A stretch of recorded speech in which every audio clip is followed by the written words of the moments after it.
अनेक वेळा लोक केस स्वतः बनवणे, स्वतःच ड्राफ्ट बनवून देणे, स्वतःच काहीतरी बनवून वकिलांना देणे किंवा स्वतःच्या मनाप्रमाणे न्यायालयात त्या गोष्टी करणे अशा चुका करीत असतात. मी तुम्हाला उदाहरणासाठी सांगतो, अनेक वेळा अनेक वकील देखील स्वतःची केस दुसऱ्याकडे देतात, का तर भावनेतून काही गोष्टी चुकू नये म्हणून. प्रत्येक न्यायालयातली तारीख ही वेगवेगळ्या सेक्शननुसार वेगवेगळ्या पद्धतीनुसार करायची असते, त्या सेक्शनमधल्या सबसेक्शननुसार करायची असते. एका केसमध्ये 4 कायदे लागू असतात.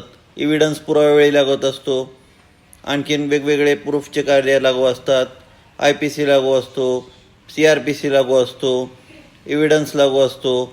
मग त्यामुळं असा विचार करायचा की मी माझी केस चालवेन, ते ग्रामपंचायतमध्ये चालवायचं नाही आहे, कोर्टात चालवत आहे, कायद्यानं चालवत आहे. त्यामुळे अशा चुका करू नका.